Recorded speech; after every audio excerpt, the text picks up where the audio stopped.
꿈의 해석과 심리에 의해 3주차 두 번째 강의를 시작하겠습니다. 이 두 번째 강의를 시작하기 전에 여러분들에게 꼭 말씀드릴 게 있습니다. 무엇이냐면 이번 강의는 특별히 여러분들이 잘 들으셔야 됩니다. 왜 그러냐 하면은 지금 이 강의 제목이 꿈의 해석이듯이 오늘 하는 것은 꿈의 해석 방법론과 함께 여러분들에게 그것을 기록하는 방법이며 그것을 해석하는 방법을 자세하게 오늘 강의를 할 것입니다. 따라서 오늘 특별히 잘 듣는 것이 이번 그 꿈의 해석과 심리에 의해의 강의의 요체를 듣는 것이기 때문입니다. 또한 여러분들이 중간고사와 기말고사 때 여러분들에게 제가 말씀을 드렸죠. 다른 시험을 보지 않는다. 여러분들 자신의 꿈을 기록한 것을 3편 이상 그것을 중간고사 그 다음에 기말고사도 또 3편 이상 해서 여러분들에게 그것을 시험으로 내겠다. 따라서 답안지가 전부 각자가 달라지겠죠. 그러니까 여러분들이 지금 오늘 잘 들어야만 여러분들 자신의 꿈을 어떻게 기록하고 어떻게 해석하고 그리고 그것을 어떻게 그 중간고사와 기말고사 때 시험을 보고 거기에 그것을 제출하느냐 하는 것과 아주 밀접하게 관련이 되어 있기 때문입니다. 따라서 오늘 강의는 정말로 귀 기울여 들으시고 가능하다면 여러분들이 몇 번씩 다시 들어주시기를 꼭 부탁드립니다. 자, 이제 꿈의 해석으로 가겠습니다. 그러면 여러분들에게 이 제가 꿈의 해석 과정을 도표로 만들었습니다. 그러면 여러분들 일단 이 도표는 제가 프로이트의 꿈의 해석을 여러 차례 읽어서 제가 이것을 만든 것이기 때문에 아마 여러분들이 프로이트의 꿈의 해석 700페이지나 되는 책을 여러 번 읽는다고 하더라도 이런 도표는 나오지 않습니다. 그러니까 이것은 제가 꿈의 해석을 충분히 읽고 이해한 다음에 제가 만들어서 여러분들에게 일목요연하게 전해주는 도식입니다. 그러니까 이것을 이제 가장 머릿속에 넣고 시작해야 됩니다. 자, 우선 여러분들이 어젯밤 그리고 모든 밤마다 잠을 잘 때 꿈을 꿉니다. 그 꿈을 꿈 자체라고 합시다. 꿈 자체. 그 꿈 자체는 여러분들이 알다시피 무엇이냐면 하룻밤에도 보통 사람은 5번 내지 6번을 꾸게 되어 있습니다. 그 꿈 자체는 밤에 꾸었던 꿈은 일회적으로 영원히 꿈속으로 진짜 사라져 버립니다. 따라서 꿈 자체는 우리는 다시는 만날 수가 없습니다. 그러면 여기서부터 이 꿈 자체를 어떻게 해석하는가를 이제 들어가 봅시다. 그러면 여러분들이 이 도식을 계속 다시 참조할 겁니다. 그러면 이제 넘어갑시다. 아까 방금 전에 무엇이었죠? 우리가 꿈 자체를 얘기했다고요. 그러면 아침에 일어나지 않습니까? 그러면 여러분들 꿈을 잘 기억을 못 합니다. 그러면 어떻게 이제 꿈을 해석하느냐? 이제서부터 그 프로이트가 이 과정을 만듭니다. 자, 어젯밤에 꿈을 꾸었어요. 그런데 꿈을 꾸었을 때 오늘 아침에 생각나는 내용이 있습니다. 근데 그 생각나는 내용을 기록한 것을 꿈 내용이라고 합니다. 이제 새로운 용어가 나오는데 새로운 용어가 나오는 까닭은 인류 역사상 프로이트가 꿈에 대한 탐구를 최초로 했기 때문에 꿈을 해석하고 해독하는 그런 일종의 용어 또는 개념적 도구를 자기가 스스로 만들었기 때문입니다. 마치 어떤 동굴을 탐사할 때 그 동굴에 탐사하는 기구와 도구를 만들어가면서 탐사하듯이 그 사람은 스스로 개념적 도구를 하나 만들었습니다. 그러면 꿈 자체와 꿈 내용이 어떻게 다른가? 이걸 한번 생각을 해봅시다. 첫째가 꿈 자체는 어젯밤에 잠을 자면서 꾸었던 꿈 그 자체입니다. 따라서 그것은 무엇이냐면 무엇을 매체로 하느냐면 우리는 영화에 비유할 수가 있습니다. 영화에서 일종의 동영상이 있죠. 여러분들이 지금 제 강의를 동영상으로 듣습니다. 그러니까 그 꿈 자체는 일종의 영상 이미지, 그리고 그것도 동영상으로 그것을 여러분들은 꿈을 봅니다. 그런데 꿈 내용은 우선 첫째가 그 꿈 자체에 대해서 오늘 아침 일어나자마자 떠오르는 내용만을 꿈 내용이라고 합니다. 따라서 꿈 자체보다도 꿈 내용은 일종의 여러분들이 수학을 배웠듯이 부분집합에 해당됩니다. 다시 말해서 꿈 내용은 꿈 자체의 일부분에 해당된다는 겁니다. 그래서 여러분들은 이런 말을 합니다. 무엇이냐면 선생님, 제가 꿈 내용을 기록하려고 하는데 이상하게 일부분만 기억이 나요. 그러나 그것은 당연한 겁니다. 왜냐하면 꿈 자체를 온전하게 100% 완벽하게 기억하는 경우라는 것은 모든 사람에게 있을 수 없기 때문입니다. 그러니까 여러분들이 나는 일부분만 기억난다고 해서 걱정할 필요가 전혀 없다라는 것이죠. 오케이? 그러니까 여러분들은 중요한 것은 일부분이 생각나는 일부분을 있는 그대로 솔직하게 기록하는 것이 중요하다라는 겁니다. 오케이? 두 번째는 이런 전체와 꿈 자체와 꿈 내용의 관계는 전체와 부분의 관계를 넘어서서 또 다른 관계가 있습니다. 방금 전에 얘기했듯이 여러분들이 영화관에 가서 영화를 보고 나오면서 그 영화에 대해서 친구랑 같이 보았던 친구 또는 아니면 다른 시간에 보았지만 그 영화를 보았던 친구들과 그 영화에 대해서 이야기를 나눕니다. 줄거리가 어떻고 인상적인 부분이 어떻고, 그렇죠? 그러면 여러분들은 영화를 감상한 것은 영화관에서 시각적으로 완전히 총체적으로 보았지만 그 영화를 본 다음에 영화에 대해서 이야기하는 것은 무엇입니까? 여러분들 말로 합니다. 말로. 다시 말해서 말로 된 영화가 되는 것이죠. 사실은 영화관에서 영화를 보고 나와서 영화에 대해서 이야기하는 것은, 따라서 꿈 자체와 꿈 내용은 어떤 측면에서 다르냐면 영화와 말과의 관계가 있습니다. 그러니까 꿈 자체는 영화관에서 직접 영화를 본 그 경험, 이것을 꿈 자체라고 한다면 꿈 내용은 그것을 그 영화관에서 나와서 그 영화에 대해서 기억나는 것을 인상적으로 인상이 깊은 것을 말로 전하는 겁니다. 따라서 말로 된 영화예요. 그렇다면 세 번째 어떤 문제가 나오느냐면 매체가 달라집니다. 꿈 자체는 영상 이미지를 주된 매개 수단으로 하는 데 비해서 꿈 내용은 무엇이냐면은 말을 매체, 즉 매개 수단으로 합니다.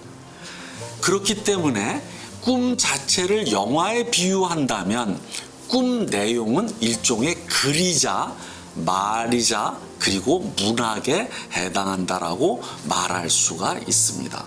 따라서 여러분들이 꿈 내용이 내가 기억나는 꿈 내용이 꿈 자체의 일부분이라든지 그리고 꿈 자체는 어떤 영상 이미지로 되어 있어서 기억나는 것은 그 이미지인데 이쪽은 말로 해야 된다든지 이런 것을 걱정할 필요가 없이 그냥 생각나는 대로 생각나는 것만을 지금부터 말씀드리는 세 가지 원칙 하에서 이것을 기록하는 것이 중요합니다.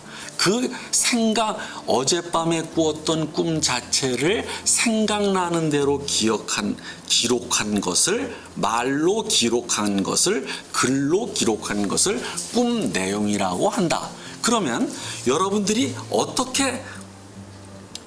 어떻게 하느냐 하면은 잘 봅시다. 여기서 가장 중요한 것이 꿈 내용을 기록하는 그런 방법입니다. 여기서 세 가지 원칙이 있습니다. 이것을 그 프로이트는 자유연상의 원칙이라고 얘기를 합니다. 그리고 두 번째는 이 자유연상의 원칙에 의해서 떠오르는 생각과 기억은 무엇이냐면 기억에 대해서 에포케라고 하는 것은 그리스어인데 조금 이따 다시 말씀드리겠지만 판단 중지라는 겁니다. 이 판단 중지, 이 두 가지 원칙 하에서 여러분들이 어젯밤에 꾸었던 꿈을 솔직하게 기록해야 된다는 겁니다. 자, 그러면 어떻게 해야 될까요? 첫째, 솔직하게.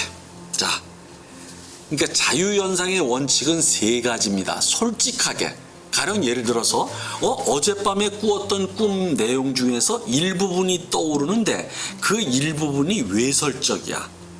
그리고 굉장히 또는 잔인해. 그리고 이 현실에서는 있을 수가 없어. 그러니까 내가 그것을 남에게 말하기가 부끄러워. 오케이?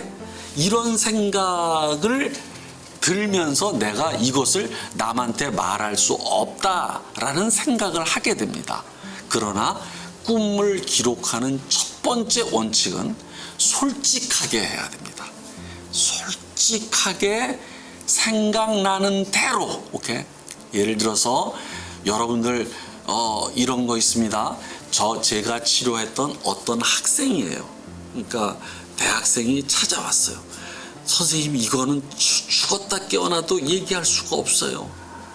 그래서 무슨 꿈을 꾸었냐 했더니 아주 잔인한 꿈을 꿉니다.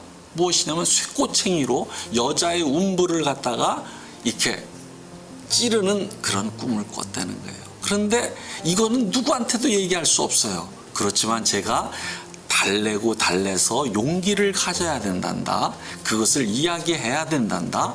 그래야만 네가 그 생각으로부터 자유로울 수 있단다. 그래서 간신히 말했더니 아주 엄청나게 잔인한, 오케이? 내가 지금 여기서 더 자세하게 얘기 못하는 부분이 있습니다. 그러면 그 새꼬챙이로 찌르는 대상이 누구냐? 이것은 제가 여러분들에게 말씀드리진 않겠습니다. 근데 굉장한 것을 이제 얘기하지 못합니다. 이럴 때 제가 첫 번째, 솔직하게 아주. 두 번째가 빠짐없이라는 겁니다. 두 번째 원칙이. 그러니까 내가 떠올랐는데 어떤 사람이 이런 거 있습니다. 어떤 사람이 이런 게 있어요. 꿈속에서 뭐냐 책상에서 책상 위에서 장난을 노는 꿈을 꾸었다는 거예요. 그래서 너무 사소해서 이야기를 할 필요가 없다고 생각해서 나중에 이야기를 안 했다라는 거예요. 오케이? 그러면 안 됩니다. 그러니까 사소하다고 판단이 되어서 이것은 나의 정신 분석에 아무런 관련이 없을 거라고 판단이 되어서 이 사소한 생각과 이런 것들을 빼먹으면 안 된다라는 거예요. 그러니까 떠오르는 생각은 아주 모두 다 빠짐없이 이야기를 해야 된다는 거예요. 그래서 그 사람에게 이것은 프로이트의 꿈의 해석에 나오는 사례예요. 그래서 책상에서 사소해서 얘기를 안 했는데 나중에 보니까 그럼 책상에 대해서, 테이블에 대해서 떠오르는 생각이 뭐냐 했더니 식탁이 떠오르고, 식탁에서 이제 어른들이 말이죠, 이렇게 막 모여서 이렇게 했던 기억이 떠오르고, 그러면서 이제 기억이 점점 갑니다. 근데 자기는 그때 뭐냐면 식탁 테이블 밑으로 가가지고 놀고 있었다는 거예요. 놀고 있었는데 바로 그 식탁 밑에서 어른들이 발로다가 성적인 장난을 하고 있었던 것이죠. 서로에게 허벅지 이런 것들이 나중에 이제 기억이 납니다. 따라서 여러분들이 아주 사소해서 책상이 무슨 그 나의 정신 분석에 그렇게 큰 관련성이 있겠느냐라고 하지만, 그러나 그런 것을 나중에 알게 돼 있지만 디스플레이스먼트라고 해서 강조점의 이동이라는 기억 현상이 있습니다. 그러니까 중요한 것을 자꾸만 피해서 다른 쪽으로 가려고 하는 겁니다. 그러니까 사소한 기억을 기억하고 중요한 기억을 기억 못하는 것을 디스플레이스먼트라고 하는데, 이런 것들이 바로 디스플레이스먼트입니다. 그러니까 여러분들이 생각나는 것은 사소하거나 뭐 하거나 관계없이 빠짐없이 생략하지 말고 이야기해라. 여기서 바로 에포케가 나옵니다. 그러니까 판단을 중지해라. 오케이? 판단을 중지해라. 그러니까 이것이 사소하거나 이것이 잔인하거나 이것이 너무 성적이야, 이런 판단을 하지 말라는 겁니다. 그래서 여러분들에게 그 판단을 하지 말라고 하는 에포케가 여러분들에게 다음 페이지에 이렇게 설명이 되어 있습니다. 에포케라고 하는 것은 그리스 철학자 필론이라고 하는 사람이, 그러니까 AD 45년경에 죽었는데, 이 사람이 고대 회의론자였는데 뭐냐면 판단중지라는 개념을 가지고 들어옵니다. 무엇이냐면은 그들의 주장에 의하면 판단하는 사람이랑 그 대상의 입장과 상태 조건 등이 다양하기 때문에 무엇이든지 일률적으로 좋다, 나쁘다, 있다, 없다, 사소하다, 중요하다 판단한다는 거예요. 그러나 그것이 각각 다르기 때문에 그렇게 판단할 수 없다. 따라서 매사의 판단을 일단 보류하는 것이 나중에 마음의 평정을 얻거나 또는 정확한 판단을 하기 위해서 필수 조건이다. 이것이 에포케입니다. 자, 그러면 여러분들에게 바로 이 꿈의 이 기록에서 제일 중요한 것은 솔직하게 빠짐없이, 이것이 뭐냐면 에포케다. 에포케. 판단을 중지하고 솔직하고 빠짐없이 이야기하라. 기록하라. 근데 세 번째가 세밀하게 기록하라는 겁니다. 아주 디테일하게 기록하라. 그러면 여러분들이 왜 이게 필요하냐? 그러면 여러분들이 이렇게 말합니다. A라는 사람이 아침에 일어나서 나 어젯밤 똥꿈 꾸었다, 이렇게 얘기를 합니다. 그러면 B라는 사람이 나도 어젯밤에 똥꿈 꾸었는데, 그러면 A라는 사람과 B라는 사람은 똥꿈으로서 동일한 꿈이네요. 그러나 과연 동일한 꿈일까요? 아니죠. 왜? 제가 지금 조금 이따 나오는데 똥의 색깔과 형태와 크기가 다 다른데, 그리고 그 똥이 나오는 일종의 그 꿈의 상황이 다 다른데, A라는 사람과 B라는 사람이 나 어젯밤 똥꿈 꾸었다라고 일반적으로 묶어서 일반화시켜서 이야기한다면 A와 B라는 사람의 꿈이 동일해진다라는 거예요. 따라서 이렇게 하면은 자기 자신의 꿈을 분석하고 그 꿈의 분석을 통해서 자기 자신을 알아가는데 하나도 도움이 되지 않는 거죠. 그러면 결국은 나의 꿈이 아니라 우리의 꿈이 되는 거죠. 우리의 똥꿈이 되는 것이다. 따라서 여러분들 여기서 중요한 부분이 바로 디테일하게 쓰라는 거예요. 제가 여러분들에게 많이 말씀드렸지만 이 리포트도 서술형으로 문장을 만들어서 쓰라고 했던 이유가 바로 여기에 있습니다. 뭐냐면 아주 세부적인 것까지 데스크립션, 즉 묘사하고 그 다음에 기술을 하라. 이것이 꿈을 기록하는 원칙입니다. 자, 그러면 이제 다시 넘어갑시다. 그러면 이런 것들을, 이 세 가지 원칙을 자유연상의 원칙이라고 그래요. 그러면 자유연상의 원칙이 이제 조금 더 자세하게 얘기를 한다면 어떤 것이냐. 여러분들한테 이렇게 얘기를 할게요. 여러분들 지하철을 타거나 아니면 버스를 타거나 가만히 앉아 있으면 갑자기 어떤 생각이 뜬금없이 떠오르지 않습니까? 그것이야말로 자유현상이에요. Free Association, 자유롭게 떠오르는 어떤 생각이다, 이런 말입니다. 그러니까 여러분들이 차를 타고 가다가 뭐 바깥 풍경을 봤어요? 또는 간판을 봤어요? 길을 지나다가 어떤 사람을 봤어요? 갑자기 어떤 생각이 떠올라. 그 떠오르는 이유는 나도 몰라. 그런데 떠올라. 그 갑자기 떠오르는, 그러니까 자유현상의 원칙에 가장 적합한 순우리말은 뜬금없이 또는 갑자기, 이런 말들이 가장 적합한 부사입니다. 그러니까 여러분들이 떠오르는 생각, 그것이 바로 자유현상이다.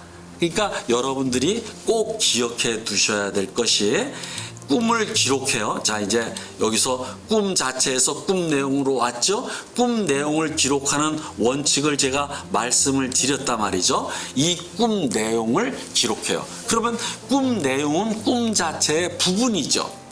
그러면 그리고 또 꿈 자체의 일종의 그 일부분일 뿐만 아니라 이런 사람도 있습니다. 자, 여러분들, 자 봅시다. 꿈 자체가 기억이 안 난대. 그러면서 내가 어젯밤에 꿈을 꾸지 않았다라는 거예요.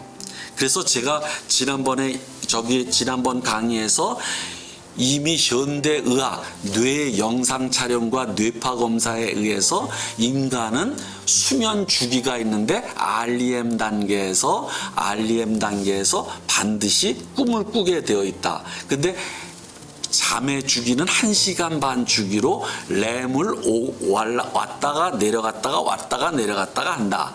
따라서 우리는 4-5번의 꿈을 꾼다. 그러면 꿈을 안 꾸는 사람은 어떤 사람이냐 하면은 안 꾸지 않는다. 꿈을 망각하는 사람이다. 그러니까 어떻게 하면 꿈을 기록하느냐, 요 방법에 대해서 말씀을 드리겠습니다. 그러니까 꿈을 안 꾸는 사람은 대개가 이런 사람이기도 합니다. 무엇이냐면은 이게 늦잠을 자고 잠에 아주 도취해 있는 사람들일 경우가 많아요. 그런 사람들에게 가령 이렇게 얘기를 해봅시다. 너 내일 말이야, 내일 네가 좋아하는 여자랑 저기 하양 저쪽 어떤 산 뒤쪽으로 우리 피크닉 가지 않을래? 그래서 우리 동대구역에서 6시 반 기차가 있는데 동대구역에서 6시 반에 만나자. 그러면 그렇게 잠을 한번 떨어지면은 세상 모르게 자면서 아침 10시, 11시에 늦잠을 자는 사람조차도 내일 아침 6시 반에 동대구역에 나가서 애인이랑 피크닉 갈 생각하면은 이상하게 5시 반에 눈이 딱 떠져요. 그렇죠? 요 방법을 이용하는 겁니다. 무엇이냐면 자기 전에 난 내일 아침에 일어나서 꿈을 기록해야 해 라는 생각을 하고 꿈을 기억할 거야 라는 생각을 하고 잠이 들라는 겁니다. 잠이 들라. 그러면 여러분들에게 어떤 일이라면 아침에 일어나면 잠에서 깨어나잖아요. 꿈이 기억나요. 야, 마치 아까도 얘기했지만 6시 반에 동대구역에서 애인을 만나가지고 하양으로 놀러갈 생각을 하니까 잠에서 깨어나듯이 5시 반에 일어나듯이, 자, 여기서도 꿈이 기억납니다. 근데 요때가 중요합니다. 무엇이냐면 여러분들 선생님 말대로 하니까 꿈이 아주 정말 기억이 나네. 그러니까 우리가 세수를 하고 와서 기록해야지 라고 하잖아요. 그래서 세수를 하러 갔다가 세수하고 오잖아요. 벌써 잊어버렸습니다. 이렇게 해서 꿈은 잘 망각이 됩니다. 그럼 그때 어떻게 해야 되느냐? 옆에다 자기 전에 말이죠, 종이와 연필을 갖다가 놓고 자고 꿈에서 깨어나자마자 꿈이 기억나요. 빨리 그 펜으로 키워드만이라도 키워드만이라도 다다닥 쓰십시오. 빨리. 그러면 세수하러 갔다 와도 잊어버리지 않습니다. 이렇게 여러분들이 반드시 꿈을 기록해야 되겠다는 마음을 가지고 주무시고, 그리고 바로 자기 전에 펜과 종이를 머리맡에 두고 깨자마자 기억이 날 때 세수하러 가지 마시고 화장실도 가지 마시고 빨리 키워드를 빨리 써놓고, 그리고 나머지 볼일을 보고 와서 그것을 자세히 정리하시기 바랍니다. 그러면 반드시 기억납니다. 그러면 왜 꿈은 모든 사람에게, 특히 어떤 사람에게 꿈이 자주 망각될까요? 기억나지 않을까요? 심지어는 나는 꿈을 꾸지 않는다라고 생각될 정도로 꿈이 기억나지 않는 것일까요? 그것은 방금 전에 얘기했듯이 꿈을 꾸지 않는 것이 아니라 꿈의 망각으로 다루어야 된다. 그래서 프로이트가 꿈의 해석이라는 책에서 꿈의 망각이라는 챕터를 일종의 무엇이냐면 마련을 합니다. 그러면 여러분들이 이렇게 되는 거예요. 꿈의 망각이라는 챕터에서 얘기하려고 하는 것은 무엇이냐? 간단해요. 여러분들 뭐냐면 첫째, 망각하고 싶기 때문에 망각하는 겁니다. 즉 우리가 의식을 하게 되면, 그 꿈 내용을 의식하게 되면 너무나도 부끄럽고 너무나도 끔찍하기 때문에 꿈 자체를 의식에서 기억하지 않으려고, 의식과 기억 밖으로 밀어내는 현상입니다. 이게 바로 꿈의 망각이다. 이렇게 되는 거예요. 그렇다면 선생님, 꿈을 자주 망각하고 꿈을 안 꿨다라고 생각하는 사람은 자꾸 무엇이냐면 꿈을 밀어내는 사람이고 기억하고 싶은 것이 많은 사람이네요. 그럴 가능성이 높습니다. 그러나 제가 전제 조건이 있습니다. 일상생활에서 기억하고 싶은 것이 많은 것이, 기억하고 싶지 않은 것이 많은 것이 아니라, 이때 말하고 싶은 것은 무의식적 기억을 얘기하는 겁니다. 무의식적 기억, 아주 어린 시절의 그런 기억 중에서 기억하고 싶지 않은 기억이 있다는 것이지, 일상생활에서, 현재의 일상생활에서 내가 숨기고 있다 싶은 일이 있다라는 뜻은 아니라는 것을 분명히 여러분들께 말씀을 드립니다. 자, 이제 꿈 내용을 적었어요. 그러면 그 다음에 무엇이냐? 자, 이제 한 단계 더 나가야 됩니다. 무엇이냐면 여기 꿈의 망각이, 이제 제가 여러분들에게 나눠드린 거 있지 않습니까? 그런 것에서 이것을 저는 이제 여러분들에게 동영상으로 할 때는 조금 자유롭게 왔다 갔다 할 테니까 여러분들이 좀 찾아서 하십시오. 그러면 두 번째는 꿈을 이제 해석을 해야 됩니다. 이제 자기가 꿈을 기록했어요. 꿈을 어떻게 기록해요? 세 가지 원칙 꼭 잊지 마십시오. 솔직하게, 빠짐없이, 그 다음에 세밀하게, 디테일하게, 아주 디테일하게. 그래야만 된 요 세 가지 원칙. 그렇지만 생각나는 것이 일부분이라든지 기억나지 않는다라든지 이런 것에 대해서는 염려할 필요가 없습니다. 그것 자체가 이미 꿈 자체와 꿈 내용의 관계에서 일어나는 일이기 때문입니다. 자, 그러면 이제 어떻게 분석에 들어가느냐. 자, 이 세 가지 원칙에 의해서 기록하는 것을 꿈 내용이라고 합니다. 그러면 그 꿈 내용을 이제 꿈 사고로 갑시다. 꿈을 분석해 봅시다. 그러면 요번에는 그 꿈 내용에 대해서, 자 봅시다. 그 꿈 내용에 대해서 떠오르는 생각이에요. 요번에는 이 꿈 내용은 꿈 자체에서 기억나는 것을 기록한 것을 꿈 내용이라고 하고, 두 번째는 이제 그 꿈 내용을 기록했잖아요. 그러면 그 꿈 내용에 대해서 떠오르는 생각, 이것을 꿈사고라고 합니다. 따라서 꿈 내용에서 꿈사고로 가는 이 과정은 낮에 일어납니다. 그러니까 여러분들이 일단 꿈 내용을 기록하잖아요. 그러면 꿈 내용에서 꿈 사고로 가는 과정은 언제 해도 상관없습니다. 솔직히 말해가지고 즉시 안 해도 돼요. 아침에 안 해도 되고 그 다음날 해도 되고 일주일 뒤에 해도 됩니다. 아무튼 꿈 내용에 대해서 떠오르는 생각을 프로이트는 드림 소트, 꿈 사고, 우리는 이걸 갖다가 꿈 생각이라고 번역해도 돼요. 그러면 자, 요때 꿈 사고에서 꿈 내용에서 꿈 사고로 가는 이 과정도 자유현상의 원칙에 의해 가지고 뭐예요? 세 가지 원칙. 솔직하게, 오케이? 무엇이에요? 두 번째, 빠짐없이 디테일하게 적어야 됩니다. 꿈 사고도 기록해야 됩니다. 꿈 내용만 기록하는 게 아니라, 그러니까 그럼 꿈 사고를 어떻게 기록하느냐 이제 한번 봅시다. 자, 봅시다. 자, 우선 첫째가,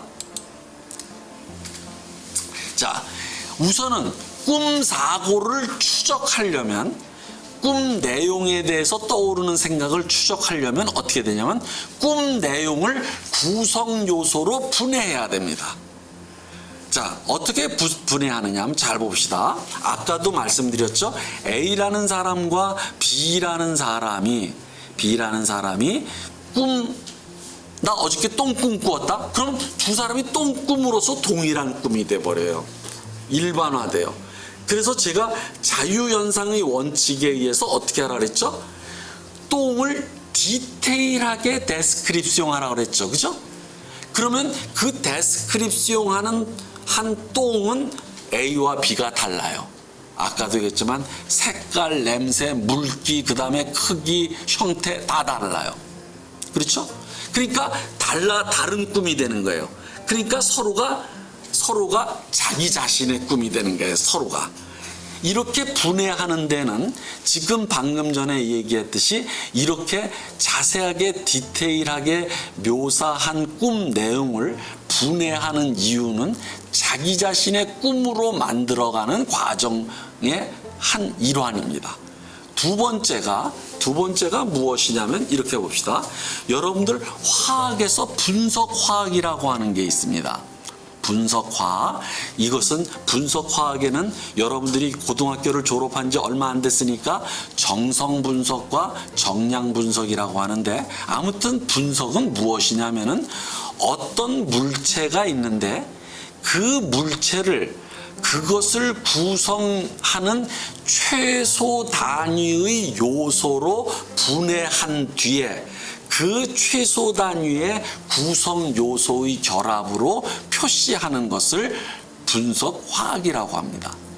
그러니까 여러분들 화학에서 이걸 많이 배웠을 거예요. 가장 대표적으로 여러분들이 다 알고 있는 거, 물. 물은 제가 지금 물을 마십니다. 응?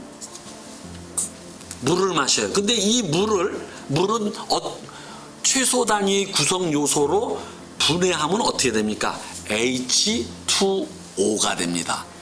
수소 2개와 산소 하나의 결합으로 되어 있어요. 이렇게 물이라는 물체를 최소 단위의 구성 요소의 결합으로 표시하는 것, 이게 바로 분석이에요.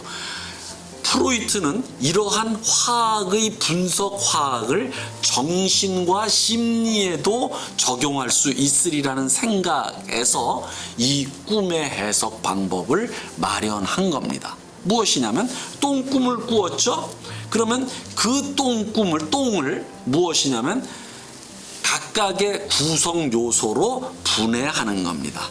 분해해서 각각의 구성 요소의 결합으로 만들려고 하는 겁니다. 됐죠?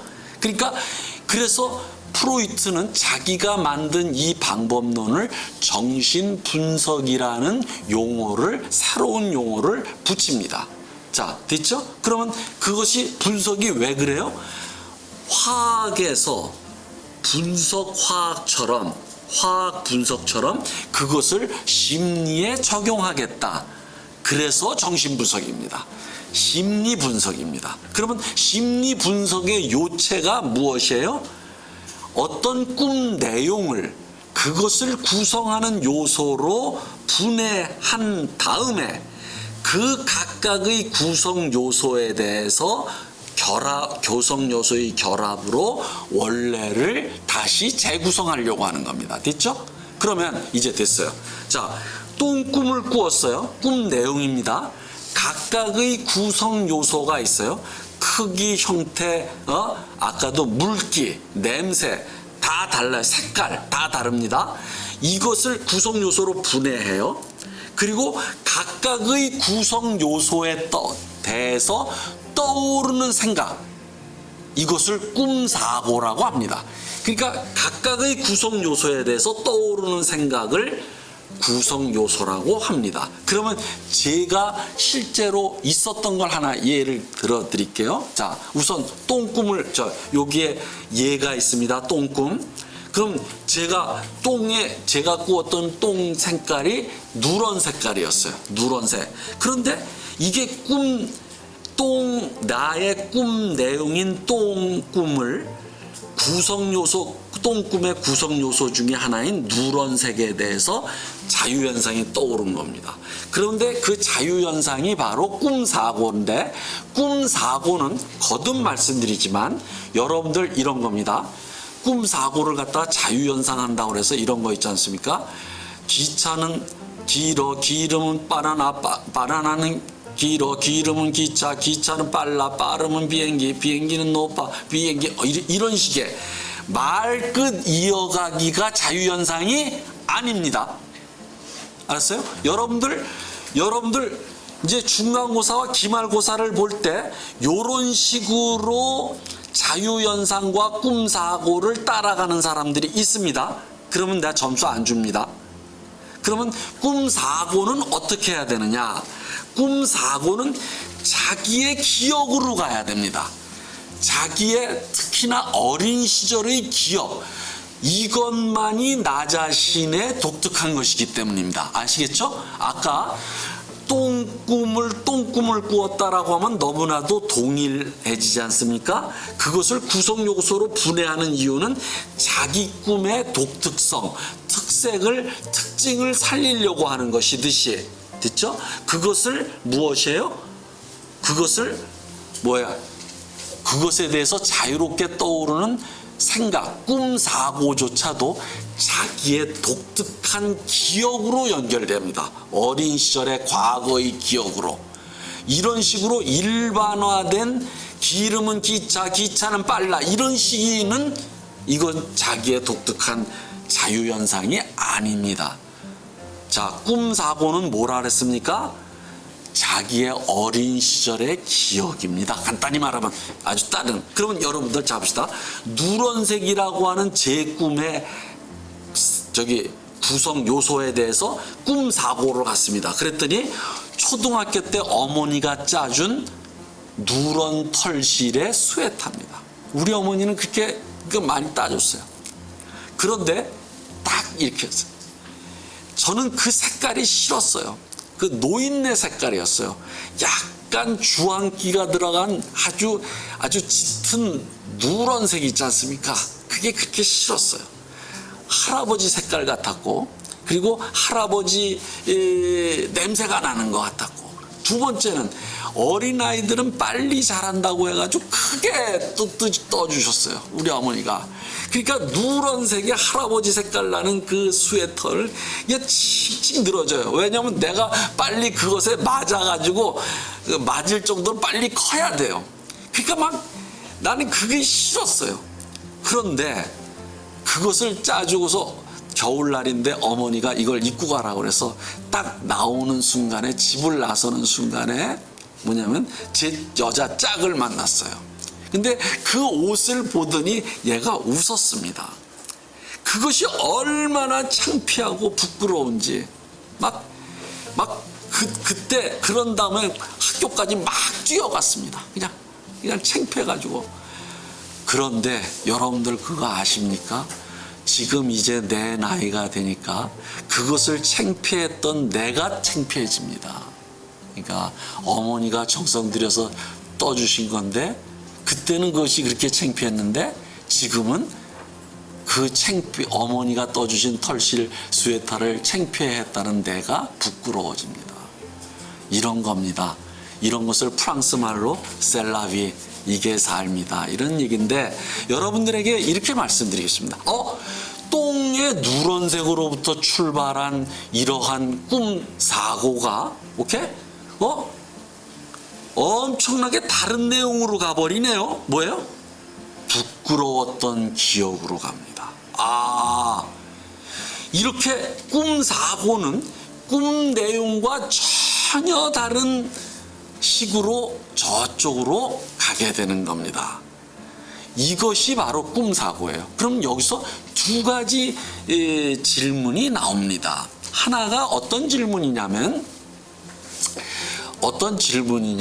첫째가, 선생님 아까 자유현상이라는 게 버스를 타고 갈 때 뜬금없이 떠오르는 생각을 자유현상이라고 하는데, 이거는 어떤 실마리를 가지고 단초를 가지고 그 실마리에 대해서 떠오르는 생각이 이기 때문에 뜬금없이 떠오르는 생각이 아니지 않습니까? 라고 질문할 수가 있습니다. 여기 첫 번째 질문. 그런데 사실은 그 둘 다가 사실은 무엇이에요? 그 자유현상에 속합니다. 첫째가 정확한 의미에서 자유현상은 뜬금없이 떠오르는 생각이 바로 자유현상의 정의에 가장 부합하는 생각입니다. 그랬더니 그렇게 놔뒀더니 생각나는 게 없다고 많은 사람들이 얘기하더라 이거예요. 그러니까 요번에는 실마리를, 일종의 여러분들 심리학과를 가게 되면은 단어 연상 검사라는 게 있습니다. 그래서 일종의 자극 단어를 주어주고 그 단어에 대해서 떠오르는 생각을 말하는 것입니다. 그러니까 마치 이렇게 자극 단어와 같이 꿈의 구성 요소를 실마리로 해서 자극어로 해서 그것으로부터 떠오르는 과거의 기억, 이것도 자유현상에 속한다. 정확하게 말하면 전자와 후자의 독일어는 다릅니다. 전자에 뜬금없이 떠오르는 자유현상은 아인팔이라고 하고, 후자의 어떤 실마리를 가지고 떠오르는 생각은 아소지아시온이라고 합니다. 아소지아시온, 그러니까 어소시에이션이라고 합니다. 그러나 둘 다 자유현상이라고 합니다. 그 다음에 두 번째 질문은 이런 질문이 납니다. 선생님, 그런 식으로 자유현상을 하다 보면은 무엇이냐면, 선생님은 지금 누런색이라는 똥꿈의 구성요소 하나에 대해서 했는데, 구성요소가 여러 개지 않습니까? 크기, 형태, 색깔, 그다음에 저게 뭐냐면 물기, 이런 것들이 막 있지 않습니까? 이것이 각각의 구성요소에 하다 보면 이게 끊임없이 펼쳐질 텐데, 그러니까 자기의 과거로 끊임없이 펼쳐질 텐데, 이것에 대해서 그러면 그냥 흩어지기만 하지, 확산되기만 하지 아무런 중심점이 없지 않습니까? 어떻게 해석합니까? 이런 질문이 나옵니다. 근데 이런 질문을 하는 정도면은 제 강의를 잘 들은 사람입니다. 그리고 굉장히 똑똑한 사람이에요. 그런데 여기서 무엇이냐면, 각각의 구성 요소에 대해서 떠오르는 생각이 무한히 방사선처럼 확산되면서 퍼져갈 것 같지만 그렇지 않다는 겁니다. 이걸 계속해서 하다 보면은 꿈사고끼리 각각의 서로 다른 구성 요소에서 대해서 떠오른 꿈사고가 서로 다른 게 아니라 오히려 점점 수렴된다는 겁니다. 확산되지 않고 꿈사고가 무한히 펼쳐질 것 같은데 이게 하나로 수렴된다는 겁니다. 마치 포도송이처럼 꿈사고가 하나로 뭉친다는 겁니다. 꿈사고가 무한히 퍼지지 않고, 이러면서 이 꿈사고가 포도송이처럼 뭉치면서 어느 중심점에 도달합니다. 도달할 때 수렴점이라고 하는데, 수렴점에 도달할 때 내가 이래서 그 꿈을 꾸었구나, 이래서 이 꿈을 꾸었구나 하면서 수렴점에 도달할 때 아하 이런 느낌이 납니다. 아하. 그래서 이것에 심리학적인 용어가 있습니다. 독어로 한다면 아하 에어레프니스라고 합니다. 아하 경험 또는 아하 체험이라고 합니다. 근데 이 아하는 마치 이거와 같습니다. 여러분들이 수학 문제를 중고등학교 때 풀 때 안 풀려요. 그럴 때 어쩌다가 머리에 뭔가 인스피레이션이, 영감이 스쳐 지나면서 딱 이렇게 풀면 되겠다 해서 딱 푸니까 풀어졌어요. 풀렸을 때 기분 되게 요즘 속말로 째지죠. 그러면서 이때 아하 그런단 말이에요. 아하 이거구나. 오케이? 마치 약간의 깨달음 경험입니다.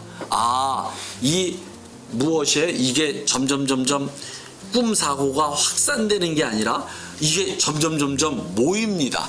모이면서 아하 경험이 일어난다는 겁니다. 아하 경험이 일어나면서 이때 나는 꿈의 의미에 도달했다. 꿈의 의미를 찾았다. 꿈을 풀었다. 여러분들 해석이라는 말이 무슨 뜻인 줄 아십니까? 그 중에 풀해자입니다. 풀해자. 그러니까 수학 문제를 푼다 할 때 그 풀해자예요. 드디어 꿈의 수학 문제를 풀었구나 라고 하면서 아하 경험에 도달합니다. 이때 이 도달한 수렴점을 꿈의 의미라고 얘기를 하고, 그리고 이 꿈의 의미할 때 그러면서 두 번째 떠오르는 생각은 무엇이냐면 내가 이것 때문에 꿈을 꾸었구나 라는 혼잣말을 하게 된다라고 프로이트가 얘기를 합니다. 이 꿈의 원인입니다. 그러니까 꿈의 의미이자 꿈의 원인입니다. 자, 이제 우리는 꿈을 다 해석하는 방법을 했습니다. 다시 한번 정리를 해봅시다. 여기서 꿈 자체에서 기억나는 대로 기억하는 것을 꿈 내용을 절대 세 가지 원칙, 솔직하게, 빠짐없이, 디테일하게 기록한 것이 꿈 내용입니다. 요번에는 꿈 내용을 해석을 해야 돼요. 해석을 할 것이 두 번째 단계로서 꿈 내용을 구성 요소로 분해해서 각각의 구성 요소에 대해서 떠오르는 생각을 또다시 자유연상의 원칙에 의해서, 에포케의 원칙에 의해서 기록한 그것을 꿈사고라고 한다. 오케이? 그런데 그 꿈사고는 바로 어린 시절의 기억으로 올라가는 것인데, 그 기억이 무한히 펼쳐질 것 같지만 자유현상이 그것이 하나로 자꾸 수렴되면서 그 꿈사고들이 포도송이처럼 뭉치면서 하나의 지점을 중심으로 뭉치면서 그 지점에 도달할 때 아하, 이래서 내가 꿈을 꾸었구나, 이래서 이것이 꿈의 의미구나, 나는 드디어 꿈을 풀어냈다, 꿈의 문제를, 수학 문제를 풀었다라는 생각이 든다. 그것이 꿈의 의미에 도달했을 때 아하 경험이다, 이렇게 얘기를 할 수 있습니다. 따라서 꿈 자체에서 꿈 의미로 가는 이 과정을 꿈의 해석이라고 말을 합니다. 자, 오늘은 여러분들 아주 중요한 강의를 들었습니다. 따라서 오늘 강의대로 오늘부터 꿈을 기록하고 그것을 구성 요소로 분해해서 그것을 꿈사고를 빨리 기록하십시오. 그래야만 여러분들이 중간고사와 기말고사를 볼 수 있을 것입니다. 감사합니다. 다음 시간에 다시 자세한 설명을 다시 드리겠습니다. 감사합니다.